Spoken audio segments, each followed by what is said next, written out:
ప్రభుత్వ ఉద్యోగుల కష్టం తీరబోతోంది. వాళ్ళకి రావాల్సినటువంటి సరెండర్ లీవ్స్ అని చెప్పేసి రకరకాలైనటువంటి బెనిఫిట్స్ జగన్ టైంలో దాదాపు ఆపేయడం 2 ఏళ్ల పాటు అది ఇబ్బంది పడ్డటువంటి వాళ్ళు అప్పుడు కొంచెం వాళ్ళు ఉద్యమించినప్పుడు రిలీజ్ చేసినటువంటి పరిస్థితి. అదే సందర్భంలో ప్రభుత్వం మారగానే మేము అన్నీ తీరుస్తామని చెప్పింది. 10 నెలలు అయిపోతుంది, పట్టించుకోవట్లేదంటూ ఉద్యోగులందరూ ఆవేదన ఆగ్రహం వ్యక్తం చేస్తుంటే నిన్ననే మనం 2.0లో కూడా మాట్లాడుకున్నాం. ఉద్యోగులు నానా తిప్పలు పడుతున్నారు. నిన్నో మొన్న మాట్లాడుకున్నట్టున్నాం. ఏది వాళ్ళకి ఈవెన్ దాన్ని ఏమంటారు ఇంటర్మ్ రిలీఫ్ లాంటిది అప్పట్లో జగన్ టైంలో రాగానే ఇచ్చాడు, కానీ ఇప్పుడు వీళ్ళు ఆపేసి ఉన్నారు. అట్లాగే బకాయిలన్నీ అట్లాగే పెండింగ్లో పడిపోయినాయి. అసలు రిటైర్ అయిన ఉద్యోగికి ఇమ్మీడియట్గా వచ్చేటటువంటి ఆ బెనిఫిట్స్ కూడా ఇవ్వట్లేదు. దారుణంగా ఉంది వాళ్ళ పరిస్థితి.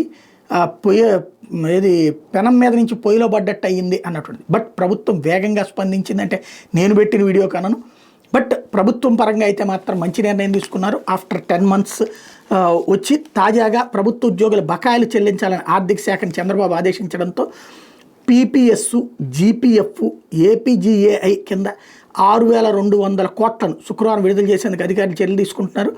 ఏడాది జనవరి 11న ఉద్యోగులకు వివిధ బకాయిల కింద 1,033 కోట్ల రూపాయలు విడుదల చేశామని చెప్పి సందర్భంగా ప్రభుత్వం చెప్తోంది. ఆర్థికపరమైన ఇబ్బందులు ఉన్న ఉద్యోగుల సంక్షేమానికి అధిక ప్రాధాన్యం ఇస్తున్నది కూటమి ప్రభుత్వం అని చెప్తోంది. ప్రభుత్వ ఉద్యోగుల పింఛన్లు పెండింగ్ బకాయిలకు సంబంధించి 6,290 కోట్ల రూపాయలు విడుదల చేయడానికి ప్రభుత్వం ఆదేశాలు ఇవ్వడం మీద ఏపీజేఏసీ నేతలు ఈ సందర్భంగా హర్షం వ్యక్తం చేశారు.